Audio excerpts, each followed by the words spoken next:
Alors, bienvenue sur ma chaîne, je suis Caroline Gaujardin et aujourd'hui je voulais te parler de tomates et de comment en avoir en abondance dans ton jardin. Et je me suis posé cette question, et peut-être que toi aussi, c'est avoir des belles tomates, déjà d'une le plus tôt possible, le plus possible et le plus longtemps possible. Et si possible, sans jeu de mots, avoir du goût et sans maladie. Donc ça fait beaucoup de critères pour juste un petit fruit qu'on va retrouver dans notre assiette pour cet été. Mais c'est un fruit qu'on affectionne énormément, enfin en tout cas je sais pas toi, mais moi j'adore ça, j'adore aller dans mon jardin, aller en récolter, j'adore le goût si particulier que ça. Et donc finalement on les attend depuis pas mal de temps ces fruits-là. Parce que voilà, on les bichonne et c'est vraiment la star du potager. Donc c'est pour ça que je voulais t'en parler, parce que j'ai commencé, ça y est, à récolter mes premières tomates. Peut-être que tu vas me dire, bah moi ça fait longtemps que j'ai commencé à les récolter, ou inversement, elles sont pas encore prêtes à à pointer le bout de leur nez. Donc je voulais te parler de ça parce que déjà on se compare pas mal par rapport aux personnes autour de nous et par rapport à ce qu'on peut voir sur internet, et je trouve que c'est vraiment dommage de comparer sa récolte à celle du voisin, parce que finalement c'est un peu comme comparer une Twingo avec une Ferrari sans savoir que l'autre a une Ferrari, enfin en tout cas en pensant que l'autre a une Ferrari. Et finalement lorsque tu regardes les productions des gens, c'est un peu pareil, parce que combien est-ce qu'ils ont de parcelles? Combien est-ce qu'ils ont de personnes pour les aider? Peut-être qu'il y a des gens de leur famille qui les aident et que toi, tu es tout seul.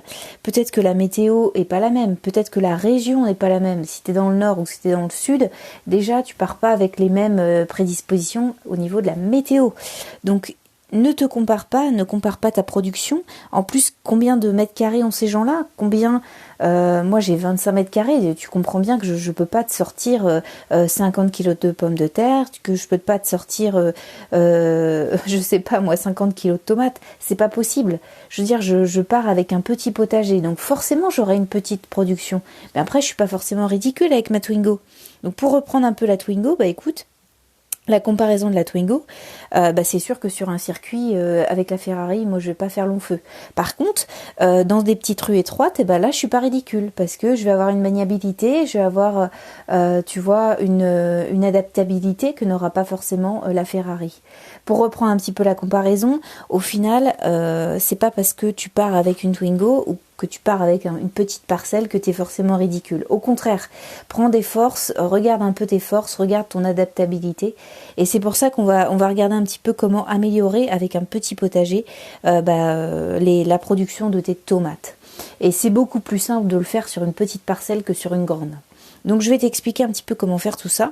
Alors déjà, mon premier conseil, déjà de base, et c'est vraiment le conseil de base que j'ai à donner pour avoir une belle production de tomates, c'est avoir une très très bonne rotation. C'est-à-dire vraiment le problème de la tomate numéro 1, c'est le mildiou.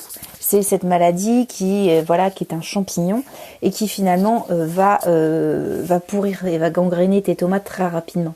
Et si tu fais une mauvaise rotation, c'est-à-dire que tu replantes des tomates sur une parcelle qui était déjà exploitée par une tomate l'année dernière, tu as beaucoup plus de chances d'avoir le mildiou, surtout là tout de suite en fait, dans ces périodes-là, juillet-août, où finalement, en plus, je sais pas toi, dans ta région, mais moi j'ai eu pas mal de petites pluies, des petites pluies fines, j'ai quelques rayons de soleil heureusement, mais j'ai beaucoup de pluies fines et c'est ça qui va favoriser l'apparition du mildiou. Donc si en plus tu lui donnes la possibilité de se développer avec déjà des prédispositions, avec une mauvaise rotation de culture, tu peux te dire que ta production de tomates va être vite bouffée.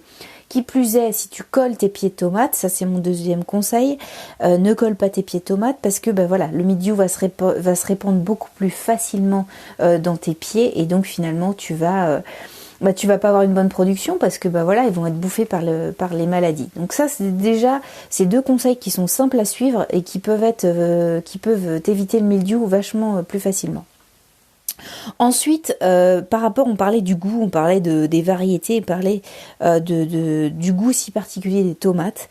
Et donc moi, ce que je pourrais te conseiller en troisième conseil, c'est de varier au maximum tes tomates.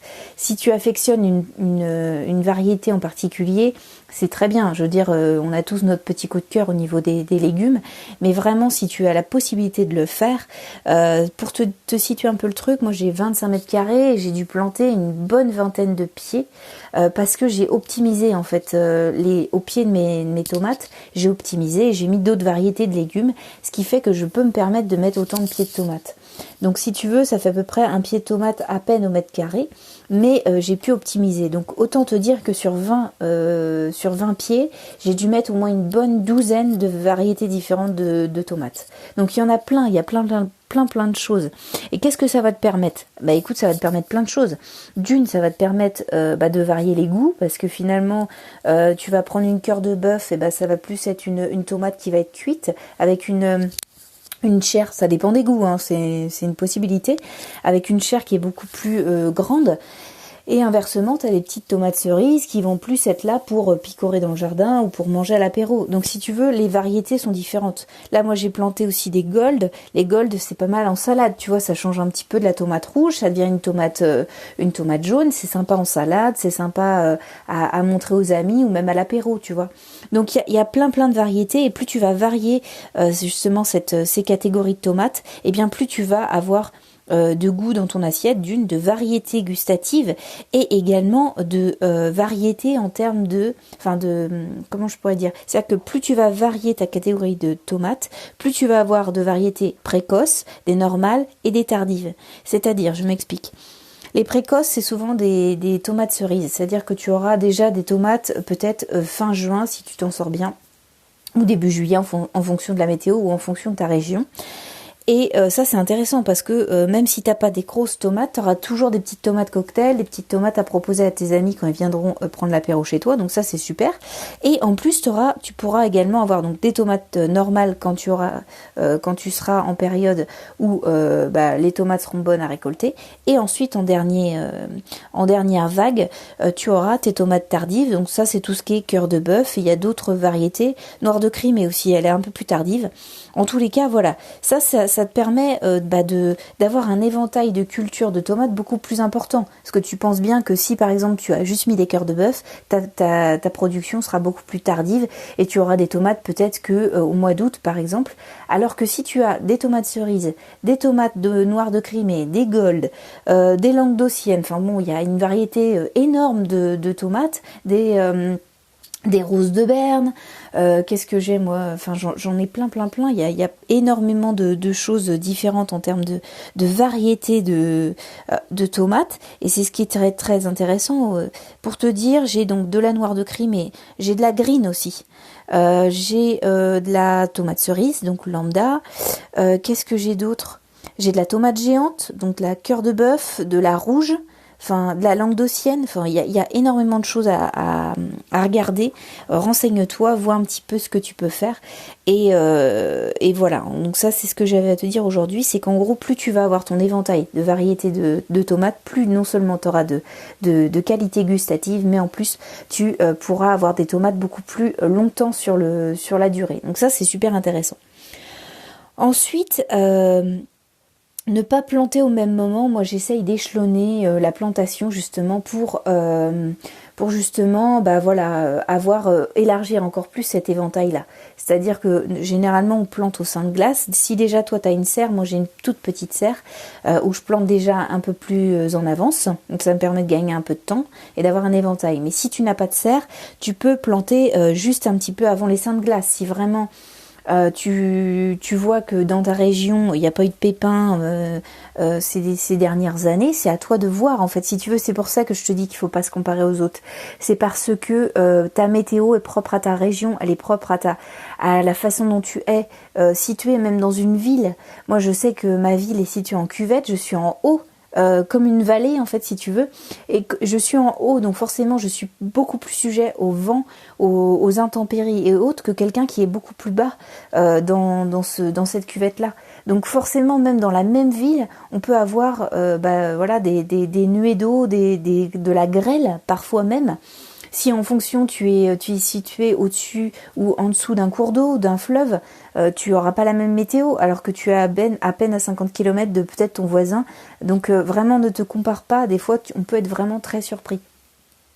Donc c'est pour ça que c'est important de peut-être faire tes propres tests et te comparer à ton propre jardin. Je m'explique également.